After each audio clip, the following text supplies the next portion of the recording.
네, 안녕하세요. 지금 부산에서 마덱스 전시회가 열리고 있죠.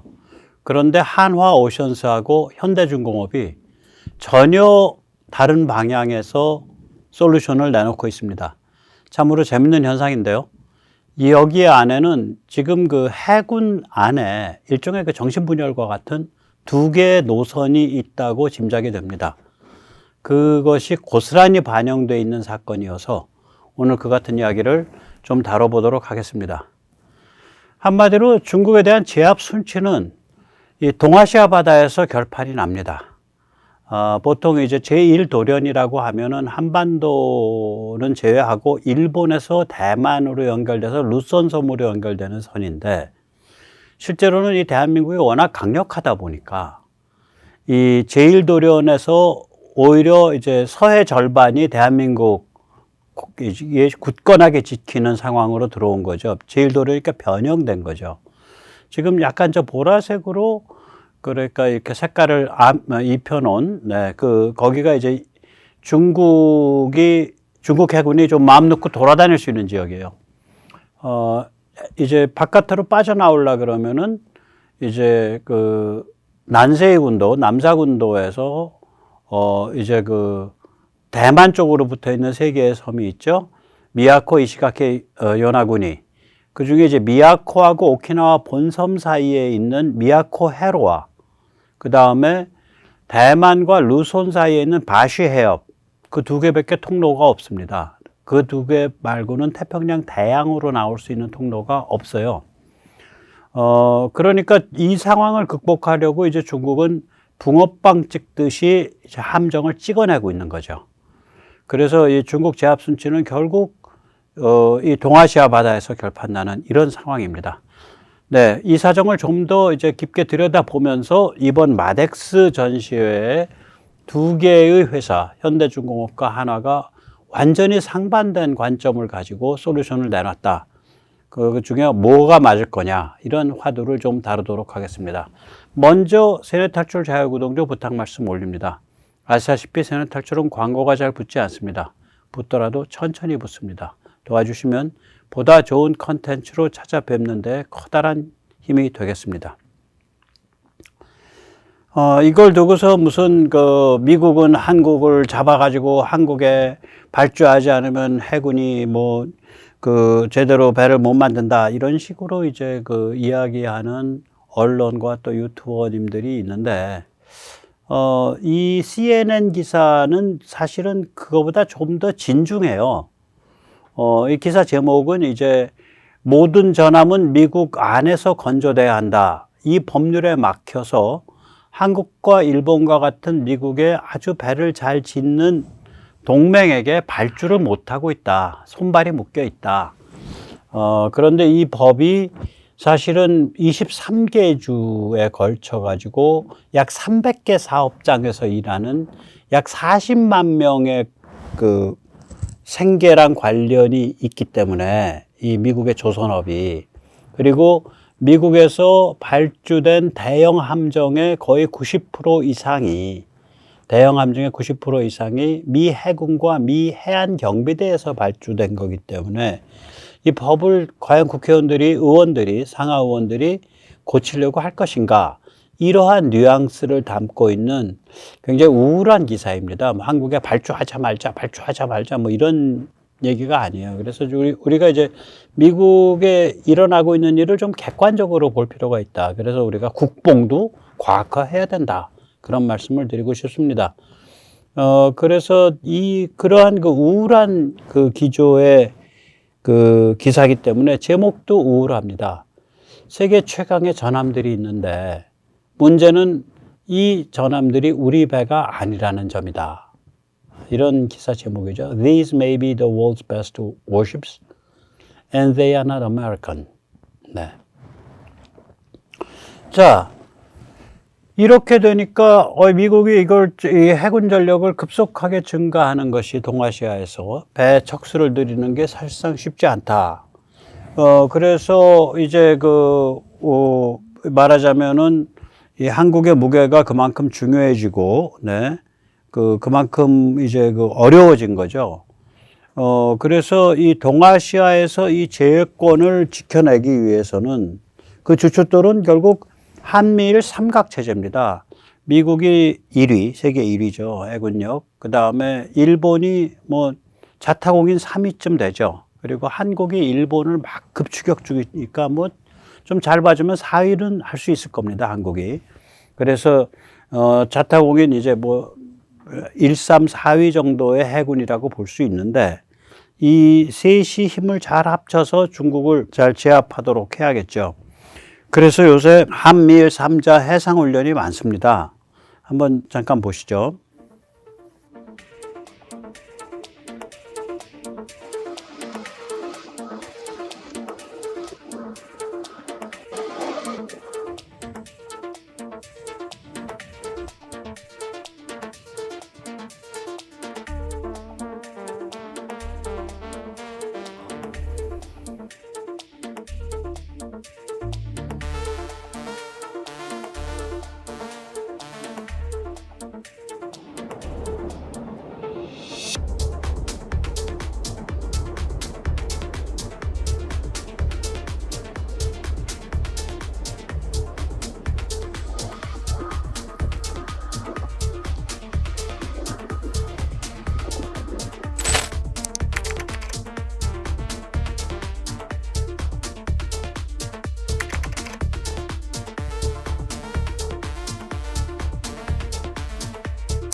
네.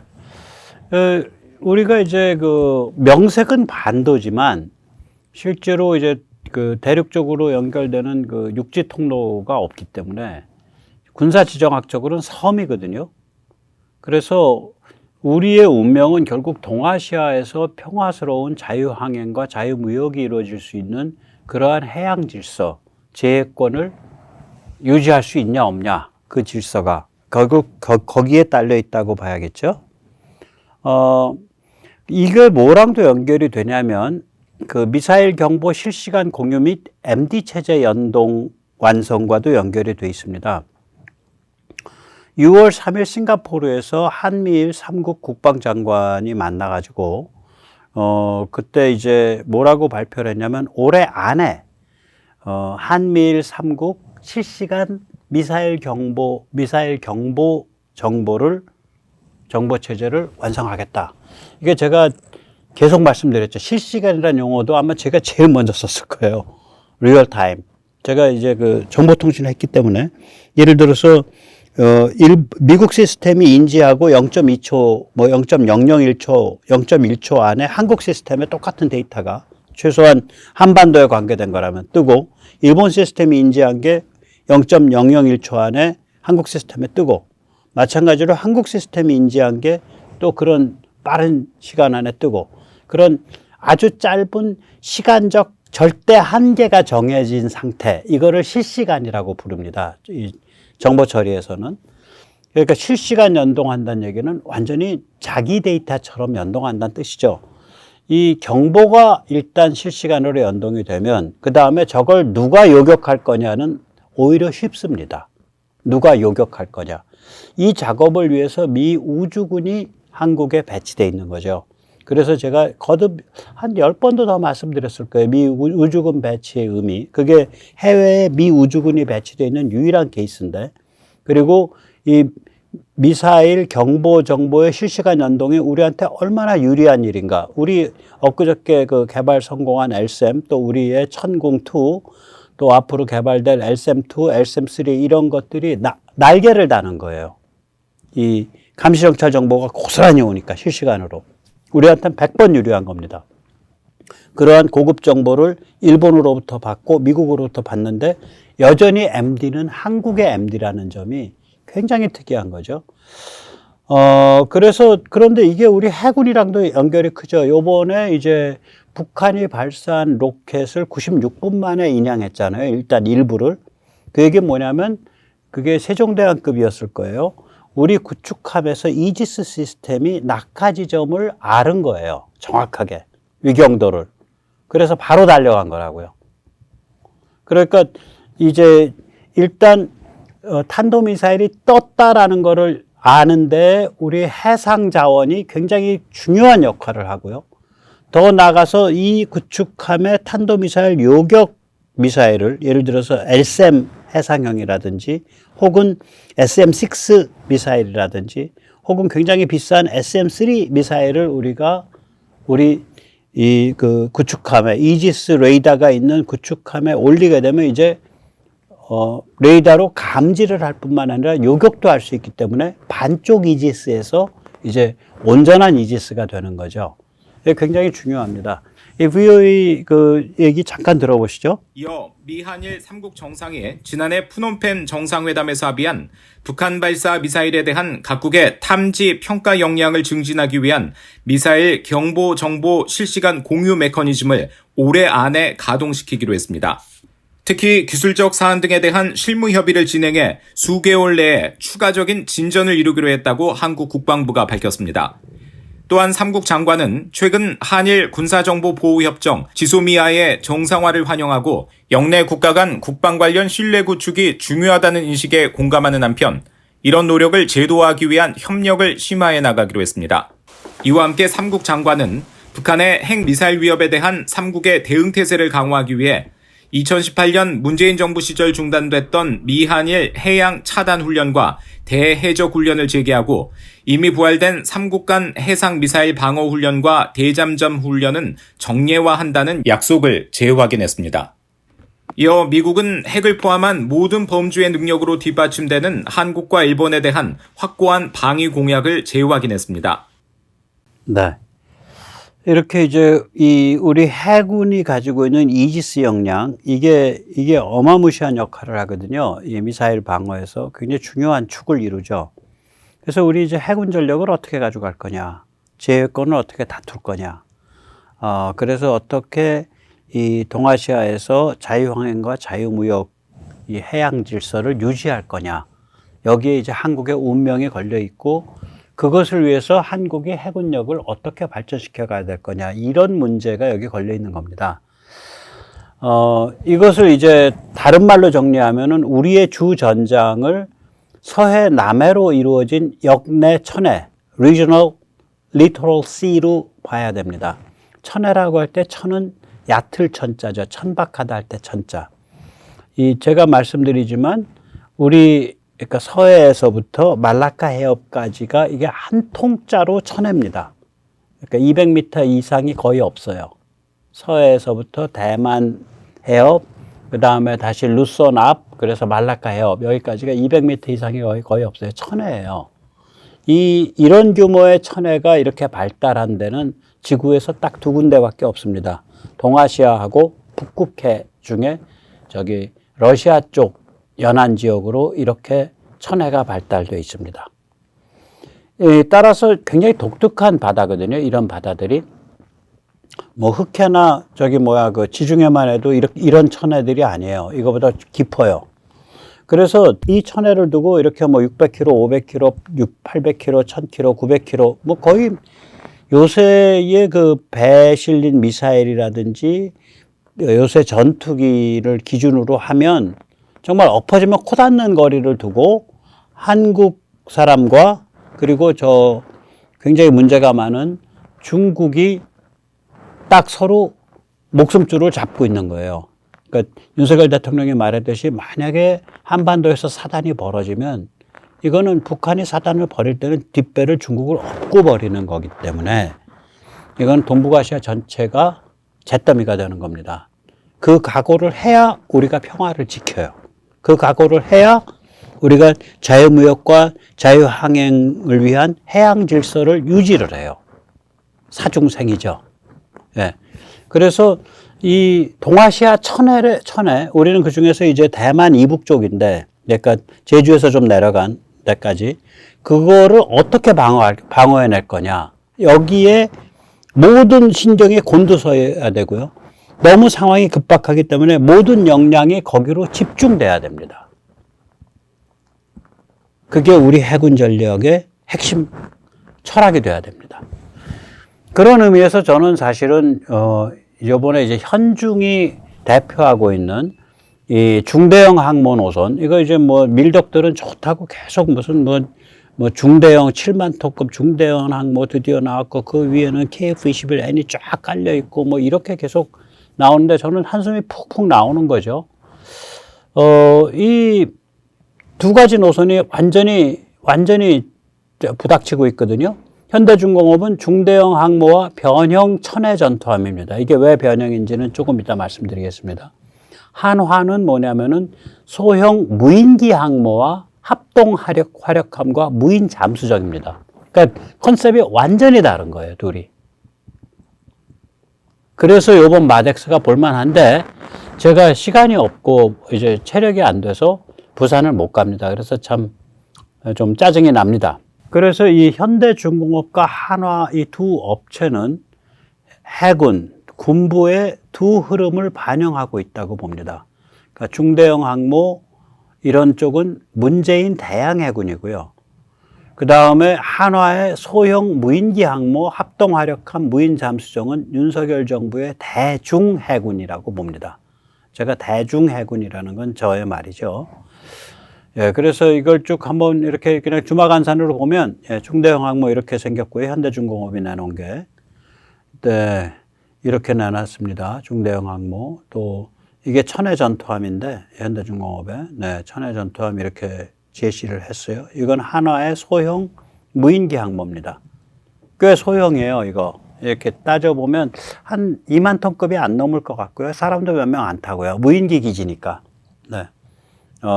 그리고 뭐 이게 피격을 당한다고 해도 그 손해가 그렇게 인명의 손해라든지 인명피해라든지 혹은 전력 피해가 치명적이질 않고요.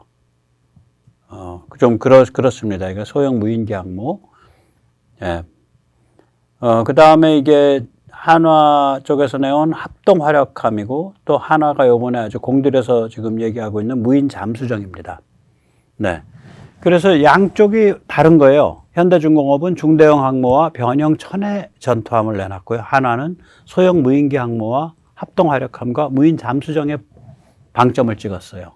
완전히 달라요, 둘이.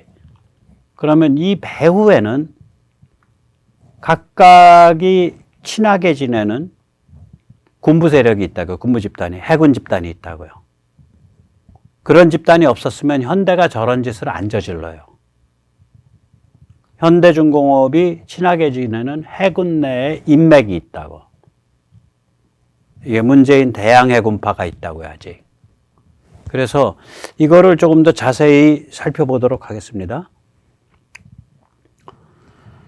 저는 현대중공업이 착각을 하고 있다고 봅니다. 이게 이제 그 중국의 A2AD 선이죠. 1차 방어선이 1600km로 그 도쿄 요코스카 근처까지 갑니다. 이 안에만 들어와도, 1차 안에만 들어와도 중국의 동펑 극초음속 미사일로, 극초음속 대함 미사일로 타격해서 침몰시키겠다. 이것이 중국이 입술이 닳도록 얘기하고 있는 스토리입니다.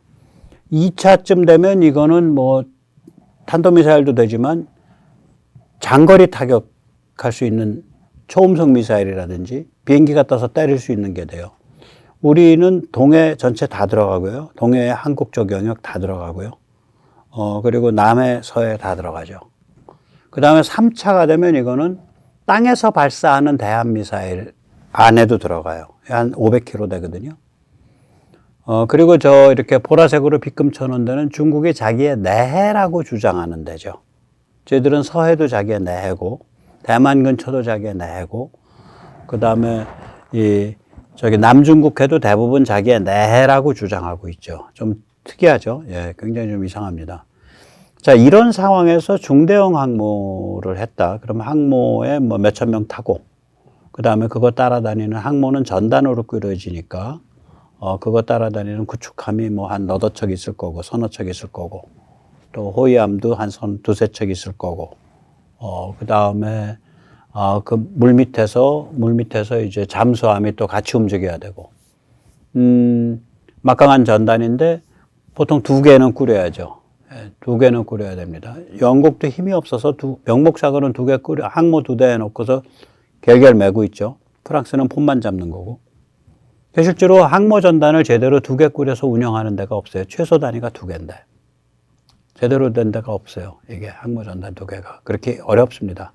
자, 그런데 그렇게 해서라도 중국을 뭐 약호를 죽일 수 있으면 좋은데, 이 미군 항모만 해도 1차 방어선, 1600km 1차 방어선 안에도 잘 안 들어옵니다. 요코스카인가, 로널드 레이건호의 모항, 그게 1600km 선에 딱 걸리는 지점이거든요, 저게. 미군도 안 들어와요, 저 안에 잘.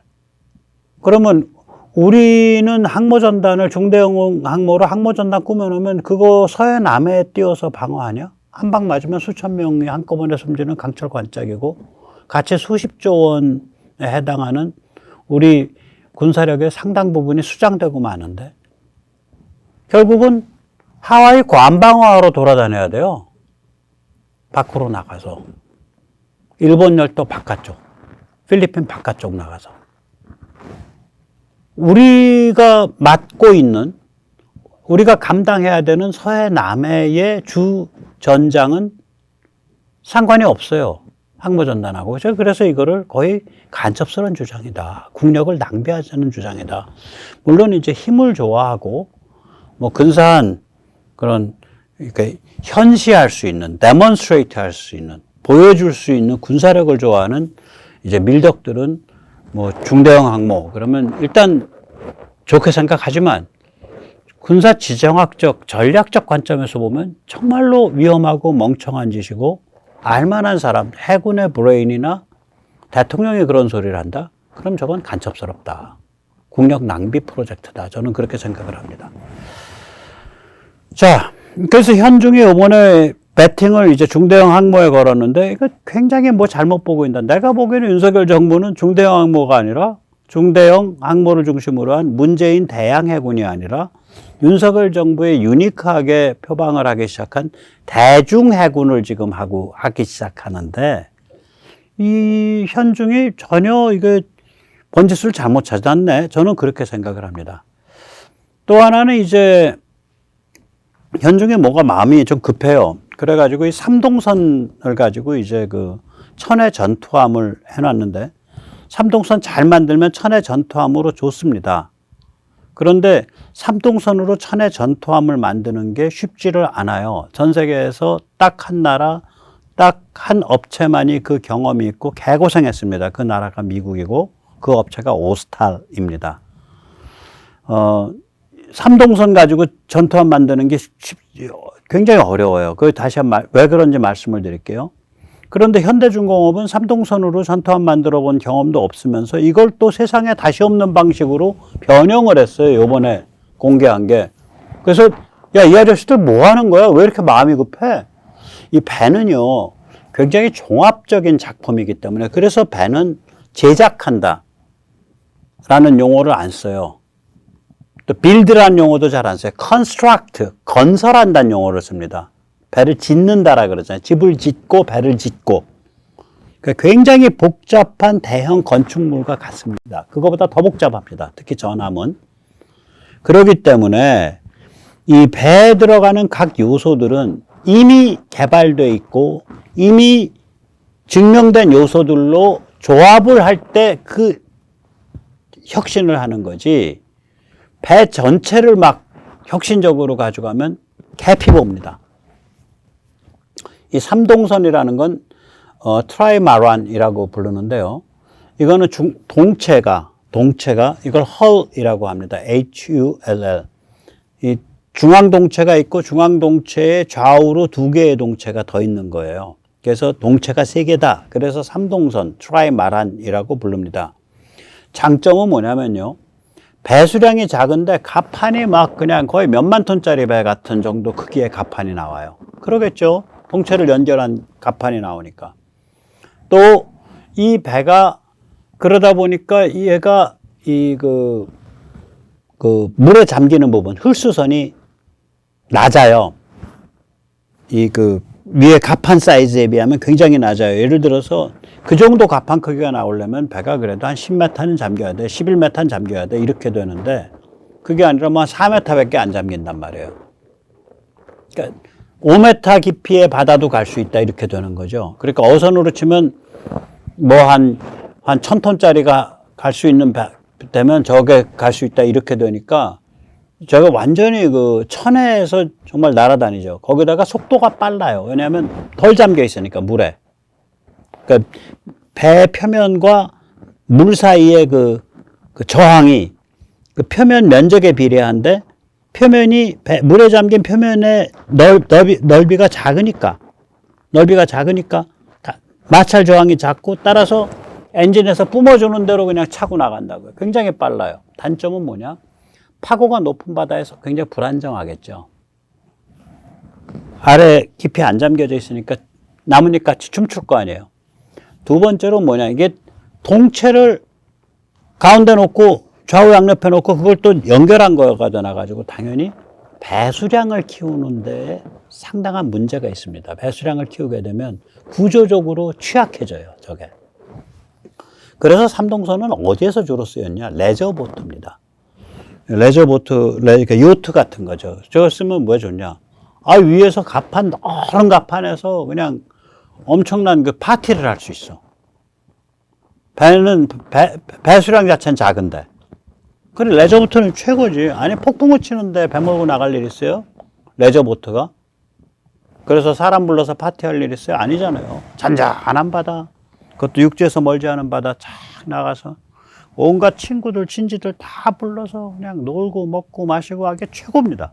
이라크전, 걸프전 할 때 이제 네오콘 두목급이 되면 이제 부시, 럼스펠드, 딕 체니 이런 사람들인데 이 럼스펠드가 이 무리수를 뒀다고요. 이 사람이 야심이 만만해서 야, 앞으로 말이야. 우리는 천해를 많이 다녀야 돼. 그러니까 연안도 많이 다니고 이래야 돼. 그러니까 그냥 첨단 기술을 다 모아가지고 아주 우주선 같이 보이는 그 천해 전투함을 만들자고. 이렇게 해서 럼스펠드가 국방장관 할 때 미룬 거예요, 저게. 그래가지고 삼동성 방식이 그때 결정이 됐고요. 그래서 이게 이제 인디펜던스 클래스, 인디펜던스급입니다. 천해 전투함. LCS가 천해 전투함이란 뜻이에요. Literal Combat Ship입니다. 이 대량 건조를 그때 럼스펠드가 밀어붙였어요, 순식간에. 그래서 굉장히 빨리 밀어붙여가지고 총 19척 중에 후다다닥 해서 15척이나 지은 거예요. 그런데 이게 문제가 너무너무 많고 돈이 너무 들어가. 지을 때도 돈 많이 들어갔고. 그래서 벌써 취역한 지 한 4, 5년밖에 안 되는 신품배가 벌써 2척이나 퇴역됐어요. 너무 감당이 안 되니까. 예를 들어서 이게 구조가 아까 취약하다 그랬잖아요. 그래서 동체에 금이 가요. 저 삼동선이. 그런 문제도 있었고요. 거기다가 이제 여기는 말이야 기본 무장만 잘해놓고 말이지 다른 건 전부 갑판이 널널하니까 전부 모듈식으로 거치식으로 설치했다 뺐다 할 수 있어. 그러니까 이건 화력을 말이지 기본 무장 그냥 조금만 해. 이렇게 돼가지고 무장이 너무 빈약해. 그러면 갑판에 실을 수 있는 무장이 개발됐냐? 그건 또 개발이 안 됐어. 그래가지고 이게 기본 무장이 57mm 한포 1문, 캘리버 50 기관포 4정, 그 다음에 C램 근접 방어 시스템 하나, 그것뿐이에요. 그러니까 화력이 빈약해. 그러니까 또 그 다음에 그건 말이지 그 천해에서 왔다 갔다 하니까 기뢰 말이지 포설도 하고 기뢰 제거도 하는 그런 소해함 기능도 있어야겠어. 말은 좋지. 쇠로 된 배가 소해함하기 어렵거든요. 아직도 저거 없어요. 말만 그렇게 나왔지. 그러니까 아무짝에도 쓸모없는 돈 먹는 하마가 된 거예요. 저 삼동선 인디펜던스급이. 그런데 현중에서 이거를 덜컥 잡아가지고 미국도 안 한 짓을 또 해놨어. 좀 보세요. 이게 왼쪽 그림이 인디펜던스급입니다.